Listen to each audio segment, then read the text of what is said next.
আচ্ছা, যারা মোবাইল দিয়ে ট্রেড করেন তাদের জন্য মার্কেট অ্যানালাইসিস করাটা খুবই প্যারার হয়ে যায়। তো আপনাদের জন্য আমি একটা অ্যানালাইসিস করার জন্য এক সুন্দর ইন্ডিকেটর নিয়ে আসছি। তো ইন্ডিকেটরটি ব্যবহার করতে হলে অবশ্যই ট্রেডিং ভিউ অ্যাপ লাগবে। তো যাদের ফোনে ট্রেডিং ভিউ আছে তো আছেই, যাদের নাই তারা এই যে এই অ্যাপটি ডাউনলোড করে নেবেন। আচ্ছা, তো আমরা ট্রেডিং ভিউয়ে চলে গেলাম।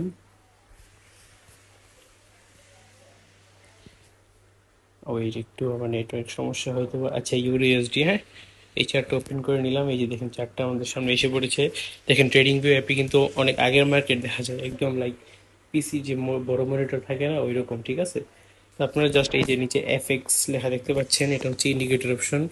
এখানে ক্লিক করবেন। এখানে ক্লিক করার পর সার্চে যে সাপোর্ট রেজিস্ট্যান্স এটা লিখে সার্চ করবেন।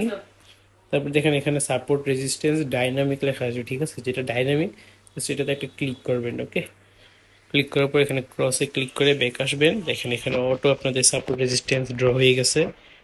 এখন আপনাদের অনেক দূরের সাপোর্ট রেজিস্ট্যান্স খোঁজা লাগবে না, এটা অটোমেটিক সেভ হয়ে থাকবে লাইক।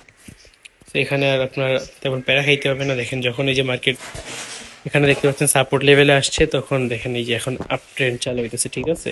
আবার এখানে দেখেন আপ ট্রেন্ড ছিল, রেজিস্ট্যান্স লেভেলে গেছে, ডাউন ট্রেন্ড শুরু হয়েছে, ঠিক আছে।